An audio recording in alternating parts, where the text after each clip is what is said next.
Do you know about a sickness called facial arteriovenous malformation? I was born with it. It made a big bump grow in the middle of my face. This sickness is something you're born with. It happens when your arteries and veins, which usually do different jobs, get connected. This lets blood flow between them, making a big blood clot. I had to have lots of surgeries when I was young, but each surgery made my face look even more strange. When I was in school, especially in elementary school, the boys in my class teased me a lot. Because of this problem with my face, I felt really bad about myself. No matter how hard I tried, I couldn't hide it. I thought I would never find love or get married. I thought no one could love someone who looked as ugly as me. At least that's what I thought until I met him. Sophia, used to be very negative and lacked confidence, and others could see that about me. While what people said about my illness affected me a bit, it was mainly my family, especially my sister, who made me feel worse. You see, my sister Mia is really beautiful. She has pretty eyes with double eyelids, long eyelashes, and a perfect nose. People often say how lovely she looks. My parents were really proud of her, and they often bought her new clothes, shoes, and hair accessories. But when it came to me, my illness made me look different, and they acted like I didn't matter. They'd say things like, "It would be a shame if Mia was seen with such an ugly sister." Because of this, my parents didn't want me to spend too much time with my sister. Mia didn't care about my illness at all. She treated me like any sister would, even sharing her toys and hair accessories with me. She stood up for me when people said mean things about my face. She was always there when I needed her. I'm so grateful for her kindness. But even though I love Mia and appreciate her support, my parents always favored her. They didn't show much interest in me. For example, even if Mia got average grades, they praised her a lot, saying, "Mia, you're amazing. You're not just pretty, but you're also smart. We're so proud of you." But when I did well on a test, they didn't seem to care. They'd say things like, "Just being smart isn't enough in life. Even if you're not very smart, you can still do well if you're good looking and friendly. But since you're not pretty, you'll have a tough time." Whenever I found a nice dress I liked, they'd say, "That dress would look great on Mia, but it won't suit you. People will laugh at you if you wear it." And when I wanted to try makeup, they discouraged me, saying, "Makeup won't help much in your case. It's a waste of time." They always compared me to Mia, and everything I did seemed to disappoint them. It made me lose confidence more and more. Mia tried to stand up for me against our parents, but it only made things worse. That's when I realized I didn't really belong in our family, and school wasn't any better. Boys in my class teased me with mean nicknames like monster or face weapon. Some even avoided me, afraid they might catch my illness if they touched me. Even in middle school, things didn't get much better. Some boys would make faces just because I was near them. Even though no one said anything directly to me, I could hear whispers about me. But what really hurt was when I became the target of a cruel game. There was a game where the loser had to confess their feelings to someone in the class, and I was often picked. Of course, I knew they were only confessing because they lost the game, so I always said no. But then they'd go around saying, "I got rejected by that monster girl." One boy even yelled at me for turning him down, saying, "Don't act all high and mighty just because it's a game." At the time, it felt really unfair to me, but I was convinced that my face was a problem. I thought I made people uncomfortable just by being around. I felt guilty. Throughout elementary and middle school, I didn't have any good memories with boys. But there was one exception, just one time, when I fell in love with a boy in my class. It happened in my sophomore year of high school. There was a boy in my class who I ended up sitting next to after the seats were shuffled. He treated me like anyone else, without making fun of me or avoiding me because of my face. He'd say good morning to me every day. I knew he didn't have any romantic feelings for me, but his simple greeting brought me so much happiness amidst all the teasing and avoidance. Naturally, I started to like him. I didn't really want to date him or anything like that. I just wanted our nice interactions to continue. But as time went on, I started to realize that I had feelings for him. After thinking about it a lot, I decided to ask my sister for advice. She told me, "Just be honest with him about how you feel." So after a lot of thinking, I left a letter on his desk telling him how I felt. A few days later, something strange was happening in class when I got there. People were whispering and looking at me. Then the boy came up to me and asked, "Did you leave this letter on my desk?" I nodded silently, looking down at the ground. Suddenly, I heard a ripping sound above me. Pieces of my torn letter were falling around me. It's a hassle when things like this happen. What will you do if rumors start because of this? You fell for me just because I said hi to you. You're so clueless about love. I didn't mean anything by it. If I gave you the wrong idea, I'm sorry, he said. Then the whole class started clapping and cheering. People were saying things like, wow, you're brave, and that's kind of sad, isn't it? After that, everything's a blur. The next thing I knew, I was home. But I don't remember how I got there. All I could feel was guilt and sadness after that. I couldn't bear to go back to school after what happened, so I stopped going altogether. When my parents found out, instead of supporting me, they said, well, he had a point. You caused trouble, so you owe him an apology. They got mad at me for skipping school over something small and tried to make me go back, but I just couldn't bring myself to do it. In the end, I dropped out of high school and isolated myself at home. My older sister was worried about me and tried to reach out, but our parents were harsh. They'd yell at me every morning or barge into my room to insult me, saying things like, you're a disappointment, or we wish we never had you.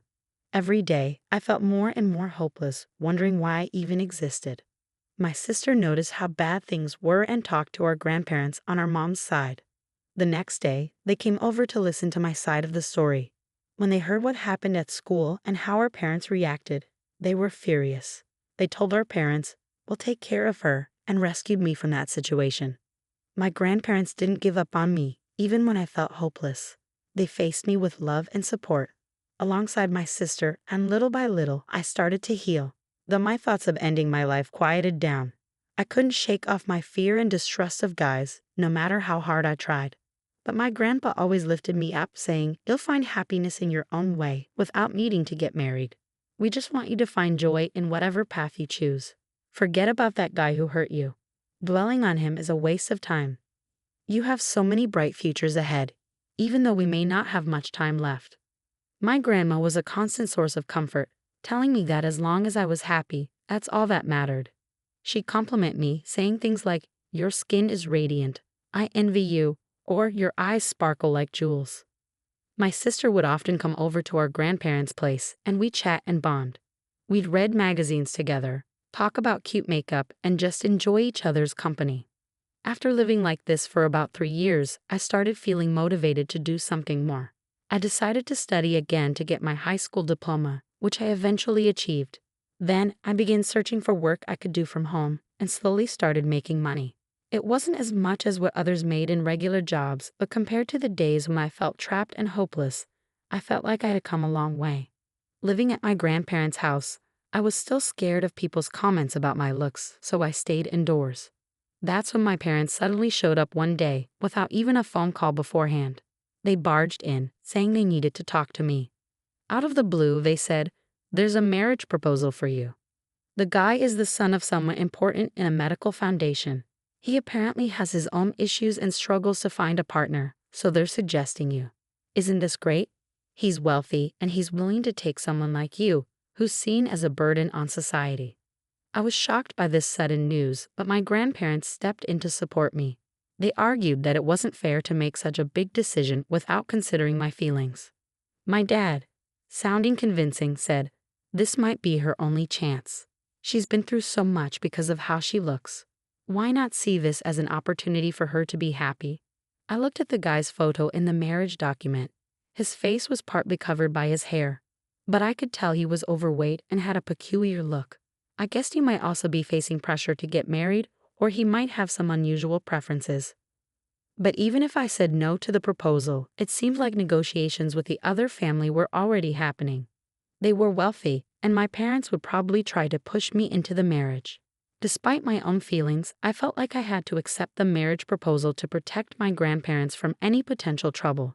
When I said I would accept, my grandparents were shocked. They hugged me tightly, trying to convince me otherwise. You don't have to agree to something so ridiculous, they said. But through tears, I told them, Grandma, Grandpa, until now, I felt like life had no meaning. But because you were there for me, I found joy in living. I can never thank you enough. But I don't want to cause you any more trouble, so I've decided to go through with this marriage proposal. Maybe, like Dad said, this is my only chance. My grandparents cried silently and hugged me tightly. A few days later, I had to meet the guy from the proposal, Matthew, and his parents. I didn't expect this meeting to change anything. Matthew seemed shy and kept his head down. His hair covered most of his face, and his skin looked rough. He spoke so softly that I sometimes couldn't hear him. During our meeting, he hardly looked at my face and answered questions with short sentences. I couldn't help but wonder, is this man really going to be my husband? He can barely hold a conversation. But I felt like I had no choice. Both sets of parents were so eager about the marriage, acting like it was already decided. I felt pressured, like I couldn't say no. Eventually, everything was arranged. As the son of a wealthy family, Matthew provided us with a luxurious apartment filled with expensive appliances and furniture. But our conversations didn't flow well. It was like he didn't even see me. He was so quiet all the time. His constant silence started to weigh on me, so I tried to start a conversation. "Why did you agree to this marriage, Matthew?" Surprisingly, he began to take off his shirt.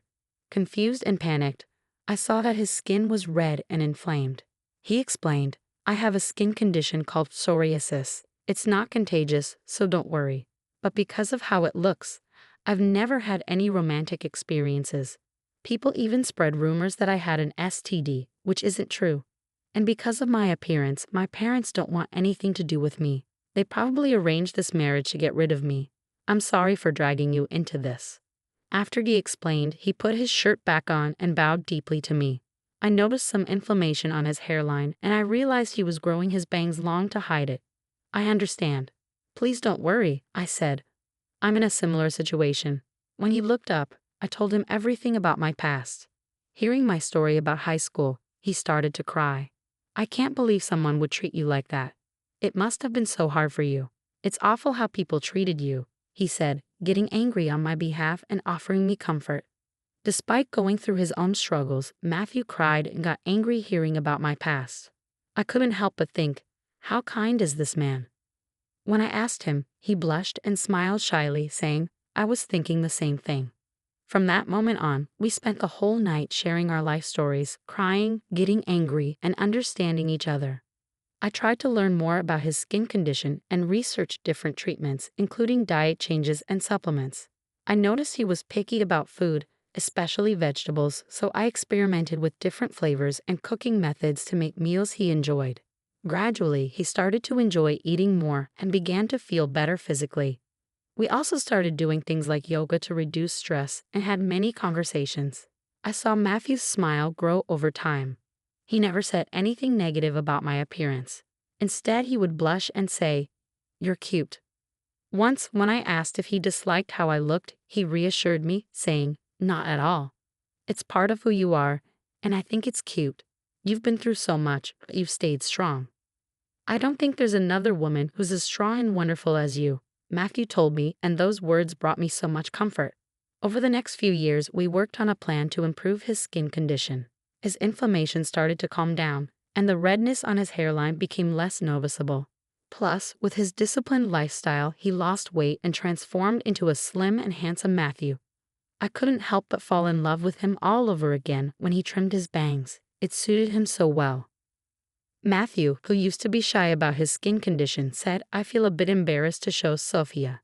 But as he gained confidence, people at his office started to see him differently. He hadn't told anyone about his disease before, thinking they wouldn't understand. But when he finally opened up, he was surprised that everyone accepted him. They even said, "Why didn't you tell us earlier? Trust us more." One day, as we were enjoying our time together, Matthew suddenly suggested, "Hey, what do you think about having a wedding ceremony?"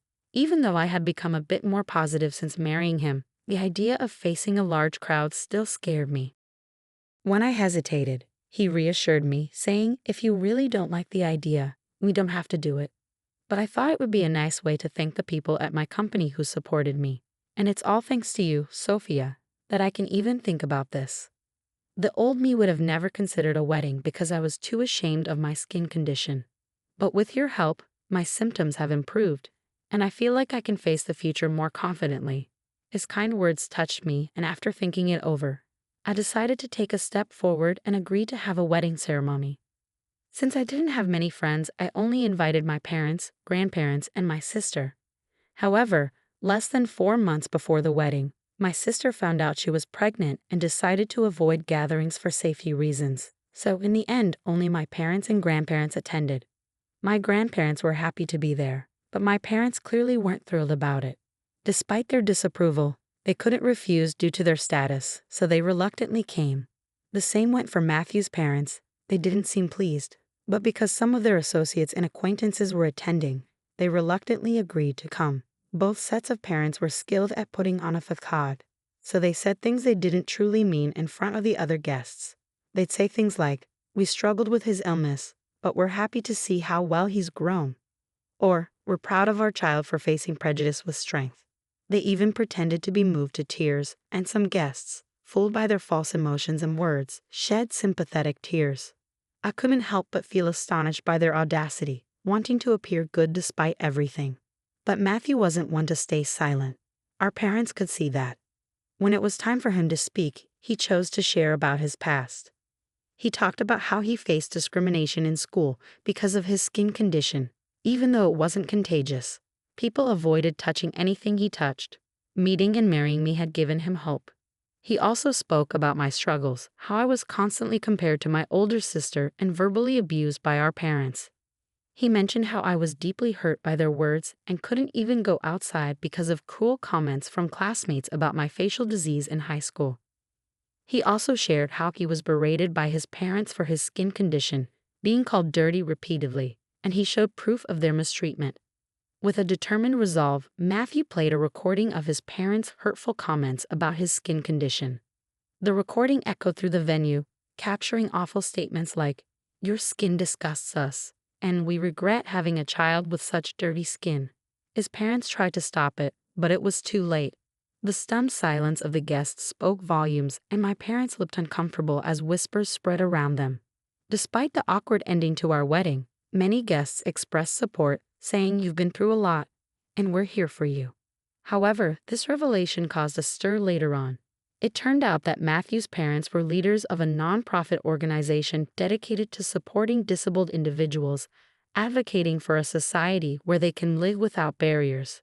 The fact that they mistreated their own son, who had a skin condition, contradicted their organization's principles. Criticism and opposition arose, leading them to step down from their leadership roles in the organization. As for my parents, it came to light that they had accepted a hefty dowry to arrange my marriage to Matthew. They were branded as monsters who sold their own child for money by those around them. However, they foolishly squandered the dowry on their own selfish desires and decided to gamble in the stock market without any knowledge, resulting in significant losses. Eventually, they found themselves in debt exceeding $200,000, far surpassing the dowry they received. They had the nerve to ask for our help, but we firmly declined. Despite their persistent attempts, we decided to cut ties with them and move away, changing our phone numbers. Now we're living happily together. It seems like fate truly brought us together. I'm incredibly content at this moment. Though the beginning was rough, meeting and marrying Matthew has brought me immense happiness. Thank you for sticking with me until the end. I hope to catch up with you again in the future.